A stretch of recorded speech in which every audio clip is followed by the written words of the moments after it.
Hello বন্ধুরা, আশা করছি সবাই ভালো আছো। তো আজকের টপিক হলো শ্রীমদ্ ভগবত গীতার প্রথম অধ্যায়ের 29তম শ্লোক। তাহলে চলো আর দেরি না করে শুরু করি। শ্লোকটি হলো বেপথুশ্চ শরীরে মে রোমহর্ষশ্চ যাওতে গাণ্ডীবং স্রংসতে হস্তাত্ত কৈচব পরিদহতে।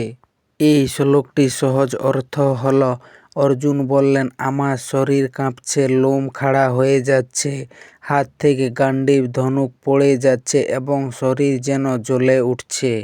এরপর চলো শ্লোকটিকে ধাপে ধাপে ব্যাখ্যা করি।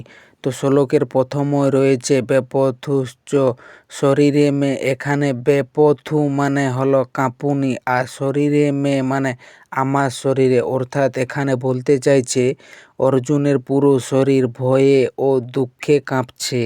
শ্লোকের এরপর রয়েছে রোমহর্ষশ্চ যাওতে। এখানে রোমহর্ষ মানে হলো লোম খাড়া হয়ে যাওয়া, অর্থাৎ এখানে বলতে চাইছে অর্জুনের শরীরে ভয় ও উদ্বেগের তীব্র অনুভূতি হচ্ছে।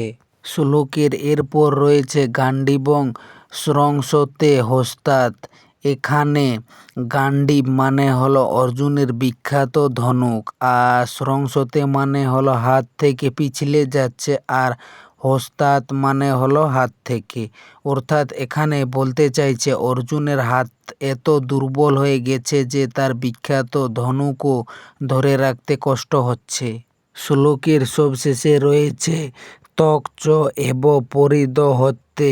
এখানে ত্বক মানে হলো ত্বক বা শরীর, আর পরিদহতে মানে হলো জ্বলে যাচ্ছে, অর্থাৎ এখানে বলছে যে উদ্বেগ ও দুঃখে তার শরীর যেন জ্বলছে বলে মনে হচ্ছে।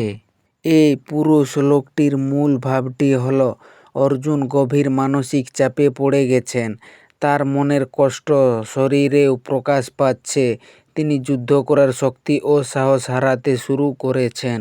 এর আগের 28তম শ্লোকে অর্জুন বলেছিলেন অঙ্গ প্রত্যঙ্গ শিথিল হয়ে যাচ্ছে ও মুখ শুকিয়ে যাচ্ছে। এই 29তম শ্লোকে বিষাদ আরও গভীর ও তীব্র হলো। 4টে নতুন লক্ষণ দেখা দিল, অর্থাৎ অর্জুনের মানসিক অবস্থা ক্রমশ অবনতি হচ্ছে। এই শ্লোকে 4টি শারীরিক লক্ষণগুলো হলো, প্রথমটি হলো বেপুত। বেপুত মানে কম্পন, গোটা শরীর থরথর করে কাঁপছে। এটা ভয়ের কম্পন নয়, এটা গভীর মানসিক আঘাতের কম্পন। যখন মন সম্পূর্ণ ভেঙে পড়ে শরীর তখন কাঁপতে থাকে। দ্বিতীয়টি হলো রোমহর্ষ, মানে রোমাঞ্চ বা গায়ের লোম খাড়া হয়ে যাওয়া। সাধারণত রোমাঞ্চ দুটি কারণে হয়, অত্যন্ত আনন্দে ও অত্যন্ত ভয়ে বা আঘাতে।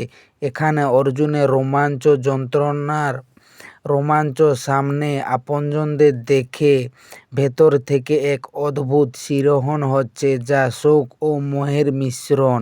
তৃতীয় শারীরিক লক্ষণটি হলো গাণ্ডীবং স্রংসতে হস্তাৎ। এর মানে হলো গাণ্ডীব হাত থেকে পড়ে যাচ্ছে। এটাই এই শ্লোকের সবচেয়ে তাৎপর্যপূর্ণ কথা। গাণ্ডীব শুধু একটি ধনুক নয়, এটি অর্জুনের পরিচয়, শক্তি ও সংকল্পের প্রতীক। এই ধনুক ছিল দেবতাদের দেওয়া, অগ্নিদেব স্বয়ং এটি অর্জুনকে দিয়েছিলেন। এই ধনুকের একটা টঙ্কারে শত্রু কাঁপত। সে গাণ্ডীব হাত থেকে পড়ে যাচ্ছে মানে অর্জুন শুধু অস্ত্র ফেলছেন না, তিনি তার সংকল্প ছেড়ে দিচ্ছেন। একজন যোদ্ধার কাছে ধনুক ফেলে দেওয়ার মানে আত্মসমর্পণ। এটা অর্জুনের মানসিক পতনের সবচেয়ে বড় প্রমাণ। চতুর্থটি হলো ত্বক চৈব পরিদহতে। এর মানে শরীরের ত্বক জ্বলছে, যেন আগুনে পুড়ছে। এটা মানসিক যন্ত্রণার শারীরিক প্রকাশ। আধুনিক চিকিৎসা বিজ্ঞানেও বলা হয় তীব্র মানসিক চাপে শরীরে জ্বালা অনুভূত হতে পারে। 5000 বছর আগে গীতায় এই সত্য বর্ণিত হয়েছে। একটু ভাবুন, অর্জুন সারা জীবন ধনুক ধরেছেন, ছোটবেলা থেকে অনুশীলন করেছেন, পাখির চোখ লক্ষ্য করে তীর মেরেছেন, স্বর্গে গিয়ে দেবতাদের কাছে অস্ত্র শিক্ষা নিয়েছেন, সে অর্জুনের হাত থেকে ধনুক পড়ে যাচ্ছে। এটা কোনো শারীরিক দুর্বলতা নয়, এটা আত্মার দুর্বলতা। মন যখন সম্পূর্ণ ভাঙে, হাতও শক্তি হারায়।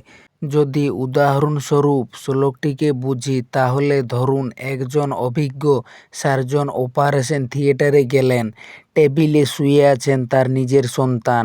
সার্জন জানেন অপারেশন করতে হবে, কিন্তু হাতের স্ক্যালপেল কাঁপছে, হাত থেকে পড়ে যাচ্ছে। এটা দক্ষতার অভাব নয়, এটা ভালোবাসার যন্ত্রণা। ঠিক তেমনই অর্জুনের গান্ডীব পড়ে যাচ্ছে। আধুনিক মনোবিজ্ঞানে এ অবস্থাকে বলা হয় তীব্র মানসিক চাপের প্রতিক্রিয়া। মানুষ যখন এমন পরিস্থিতিতে পড়ে যা তার মন সামলাতে পারে না, শরীর কাঁপে, হাত পা অবশ লাগে, ত্বক জ্বালা হয়, মাথা ঘোরে। অর্জুনের এই বর্ণনা 5000 বছর আগের, কিন্তু এটা আজকের মানুষের মানসিক স্বাস্থ্যের একটি নিখুঁত চিত্র। তো বন্ধুরা, এই ছিল শ্রীমদ্ ভগবদ্গীতার প্রথম অধ্যায় 29তম শ্লোক। তো শ্লোকটি কেমন হয়েছে? আশা করছি ভালো হয়েছে, সবারই বুঝতে সুবিধা হয়েছে। যদি শ্লোকটি ভালো লেগে থাকে তাহলে লাইক, কমেন্ট, সাবস্ক্রাইব করে দিও। ধন্যবাদ ভিডিওটি শেষ পর্যন্ত দেখার জন্য।